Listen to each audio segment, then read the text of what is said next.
Hi, I'm James and welcome to my YouTube channel. I'm going to give you some tips and we're going to look at some drills to improve your doubles game today. Stay tuned, one of these doubles drills is used by all of the professionals on the tour almost every single training session. Also, leave a comment down below, let me know which stroke you think you need to work on most to improve your doubles game.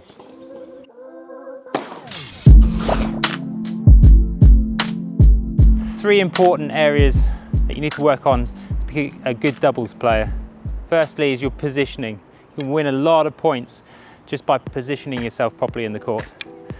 The serve is the second one, and lastly the volley. You have good serve, good volleys, you're going to be quite capable on a doubles court. Okay, so the first one we're going to work on is the positioning. We're going to look at the server's partner. Imagine the server can serve in three different areas cross court into the service box. They could go down the line, to the body, or out wide.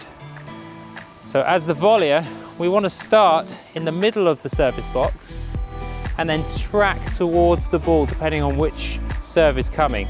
Okay, so if it's going to be a wide ball, then you're going to step in and track towards the ball onto the left-hand side of the service box. If it's a body, you'll go in the middle, and if it's a down the line tee shot, then we'll track over to the right, so we're tracking towards the ball. Starting position is going to be a good reference point is the middle of the service box. You'll see a lot of pros will stand a little bit closer into the middle of the box, and if you're like maybe a lower level player, then you should be one step in on the other side closer to the tram line, because you need to make sure that you can cover that tram line. Unless you've got a pro level lunge, you're not going to be able to cover that line very well. I've teamed up with a company called Swing Vision. They have an AI-powered smartphone app which enables me to extract performance data from your video. I can then take an evidence-based approach to improving your game using statistical analysis. The shot highlight reel and performance data gives me, as your tennis coach, the ability to see exactly what we need to work on. If you'd like to try Swing Vision for yourself, please use this link. The link gives you a free swing stick to use with their subscription. Right, we're going to work, our first drill is going to be a drill that every doubles pro does pretty much every training session. It's called attack and defend. Okay, so I'm going to be in the volley, you'll be at the baseline. Now the volleyer feeds it in to the baseliner, and then you're just going to hit it straight back at me as hard as you can. And now we're into a point. Half court, including the tram lines. These are reflexive volleys, so don't worry about hitting it hard at me. Don't worry about the score line, the volleyer always wins. It's good to be at the volley in doubles. The attacking position.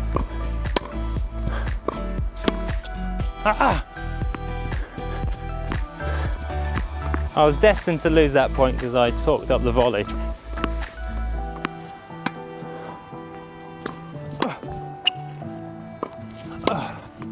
You'll notice how close I'm at to the net, and that's so the ball can't drop below the height of the net. Because if it's down here, I've got no other option but to pop it up and then give you an easy shot. So if I can stay tucked in at the net,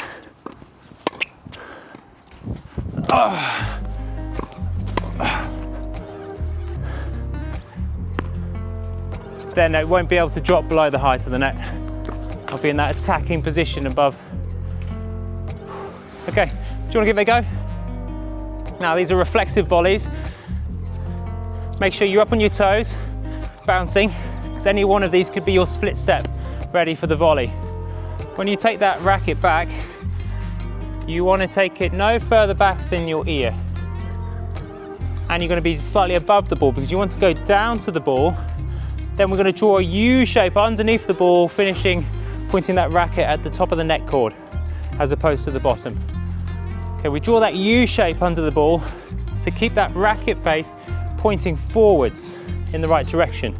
If I didn't draw the U shape, the racket would come round and I would spray it cross court. Okay, so this is elongating the contact point.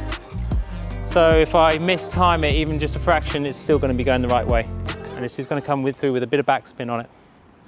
If you didn't start above the ball with the racket and come down to it, then the ball would just hit the strings and it would go straight up. But because you're coming down to the ball with those strings leaning back, that's just going to apply some backspin on the ball. Okay, so it's important to make sure that you go above the ball and come down to it, because not only is it going to put that backspin on, but you're going to use gravity in aid of your swing. Worst thing you can do is you're below the ball and then you have to come up. That's quite jarring on the shoulder. I'm not using the wrist to turn it. I'm supinating the forearm. Now, one last important note is that on the forehand volley, to get that racket going forwards, we need a shoulder turn about 45 degrees or just under. But on the backhand, to get the ball going forwards, we're going to need a full 90-degree shoulder turn. So that extra shoulder turn on the backhand is why a lot of people feel that the backhand volley is more difficult than the forehand volley, because you've got a bit more rotation to do. Yeah. Now, because you've got that extra rotation, if you were to keep your head forwards, you've got a kink in your neck. The neurons aren't going to fire out properly and you're going to lose a lot of power. So we want to track the ball onto the strings when we hit that volley, so at contact, our head and our spine are nicely aligned forwards, and even after contact, we can leave our head there for a moment before we come back into our ready position. Yeah, there's no chance of me getting it below the height of the net there, which is good. What I would say, however, is that after your volley, you're twiddling the racket back into the ready position. And in a fast doubles environment, you're not going to have time to reset your grip like that. Okay, so hit the grip, hit the volley, come back straight without changing your grip.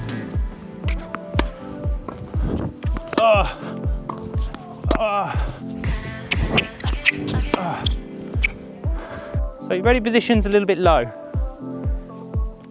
We want to hold that racket as high as we can, where we've still got vision over the top of the racket, because that's going to be a shorter distance to our volley position as opposed to down here and taking it all the way up there. Especially on these reflexive volleys, you don't have time. So have it so you can just see over the top, take that racket up above the ball, come down to it.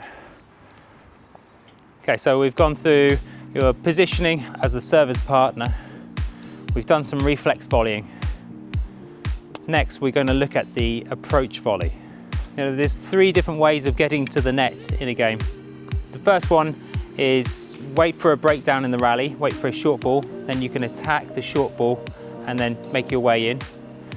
The second one is to loop the ball up, give yourself time to come in, and then you can get into a good position close to the net where you can get into the volley.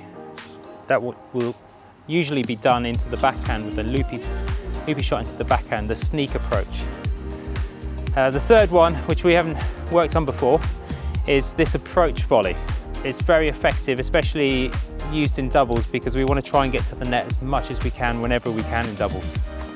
The benefits of being that if we can get to the net, we're going to take time away from our opponent, and we can make space by maybe approaching it wide into the corner and then going down the middle for the second shot. This is the usual tactic we'll apply in doubles, whereas singles will do the 1-2, we'll go wide and then all the way into the other side. Okay, it's not far from wide to centre, but if you get into the volley, you're taking enough time away where you can capitalise on that gap you've made, especially with the doubles, they've got the tram lines. The second reason why we might come to the net is because fatigue. You know, you can finish the points off early. You don't have to be staying at the back grinding these shots out, waiting, and then getting an easy shot and then restarting the point. You capitalise on the return of serve being a little bit weaker. You come in straight away, you put the point away, you finish it quickly. I'm going to feed 2 balls in. We're feeding them cross court, and you're going to start just inside the baseline. The first ball you're going to try and volley off the service line.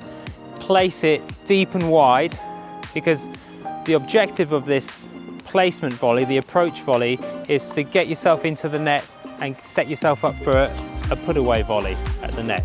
Okay, so you're not trying to win the point off this shot, you're just trying to place it and get yourself in.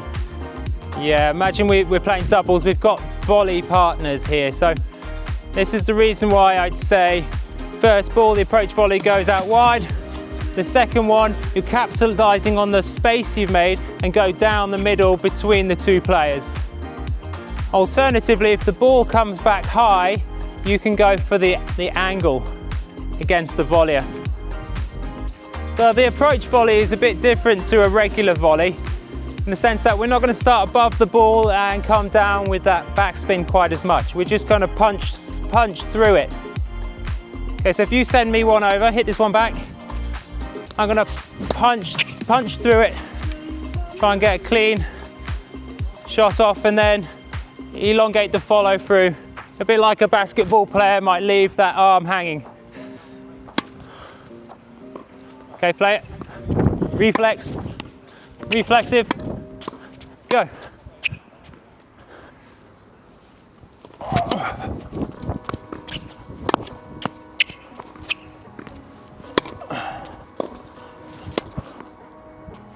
Good, so we're introducing the approach volley tactic after the serve.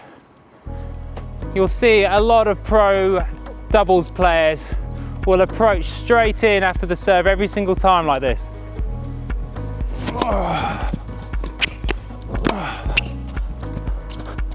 See that placement there, right into the backhand corner.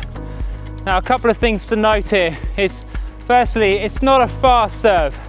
I'm giving myself a bit of time to get as close as I can in so I can take that second ball as a volley. So kicking it to the backhand, and then depending where I'm aiming, I'm going to track in towards the ball. So if I've gone wide on the serve, I'll end up coming in into this position, slightly inside. If I'd gone down the line, I would have tracked in just one step over this way, and my partner would do the same. So imagine there's a string between me and my partner. We're always the same distance apart from each other, but depending where the ball's gone, we might be further this way or that way. Now, as the returner, on the ad side, you've got to get that ball back cross, because the volleyer here has got their forehand on the down the line shot. Okay, you're not too susceptible to the interception being the backhand volley. The volleyers tend to leave that for their partner's forehand at the back.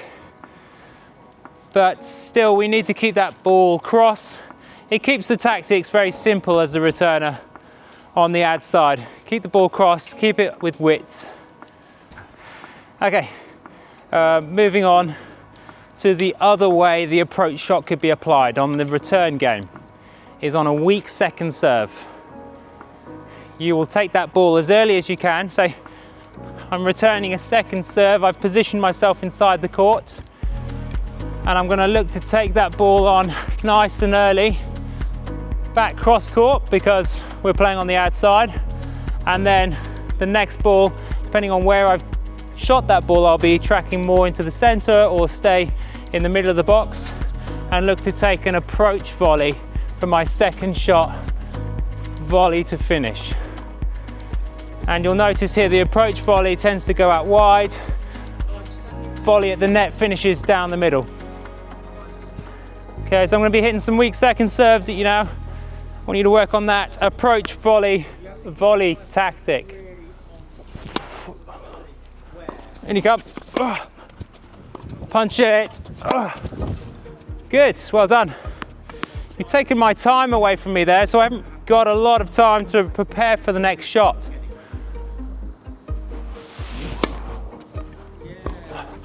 Oh, that's very good, well done.